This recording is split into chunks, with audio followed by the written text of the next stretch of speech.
terus mentransformasikan sektor pertanian, penternakan dan perikanan. GPS berjaya mentransformasikan sektor pertanian, penternakan dan perikanan dengan mewujudkan pelan induk transformasi pertanian dan ekonomi luar bandar. Berjaya memperuntukkan dana lebih 1.3 bilion ringgit untuk pembangunan pertanian dalam rancangan Malaysia ke-11. Memperuntukkan 150 juta ringgit untuk modal teroka pertanian, Agriculture Facilitation Fund AFF dan Community Extension Outreach Program AgriCorp dan 265 juta ringgit bagi dana mudah cara pertanian, penternakan dan perikanan.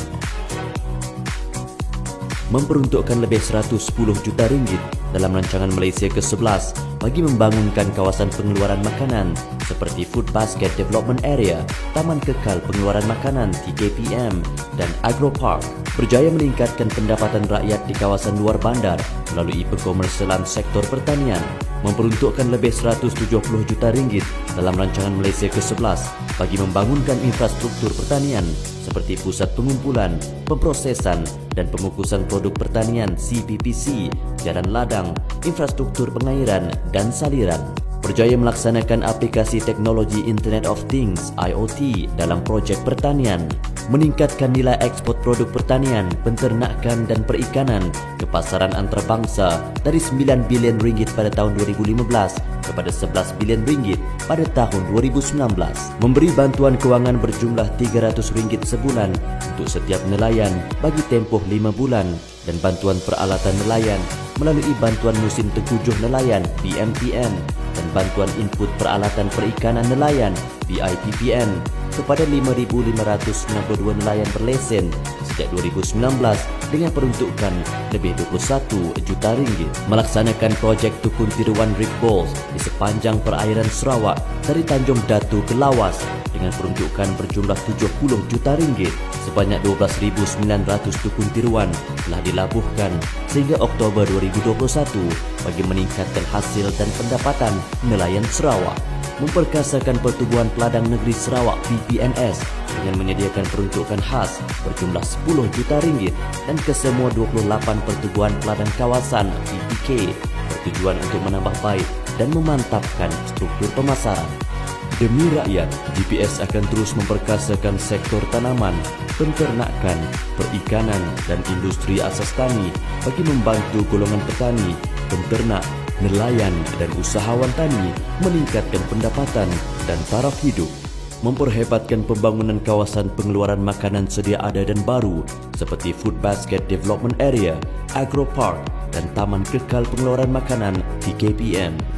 Menggiatkan usaha untuk memodernkan dan mengkomersialkan sektor pertanian dengan membangunkan aplikasi teknologi digital untuk meningkatkan produktiviti dan kualiti pengeluaran.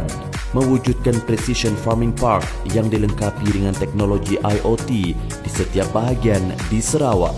Memodernkan industri penternakan melalui pembangunan kawasan ternakan berskala komersial bagi meningkatkan kapasiti ekspor.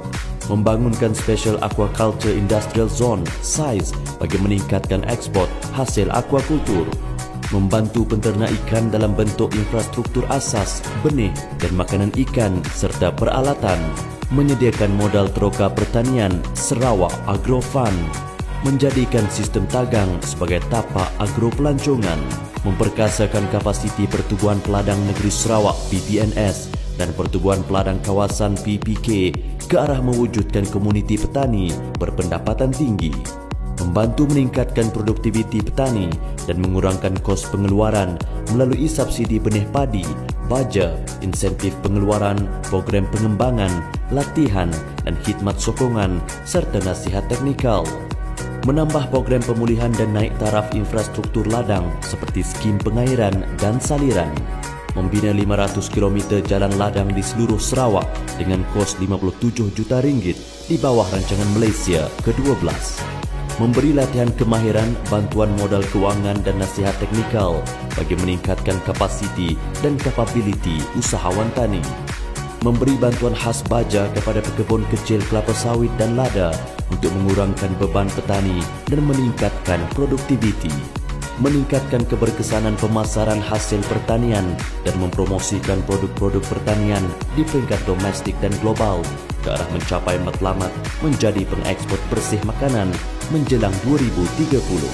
Memodenkan tanaman durian, nanas, kelapa dan pisang melalui pembukaan tanah NCR secara berkelompok dan berskala besar. Menambah bantuan musim tengkujuh untuk meringankan beban nelayan yang terkesan. Menggiatkan aktiviti pengkomersialan sektor pertanian dengan menarik penyertaan sektor swasta bagi mewujudkan jaminan pasaran kepada pekebun kecil. Menggalakkan dan menggiatkan penggunaan teknologi digital dalam sektor pertanian.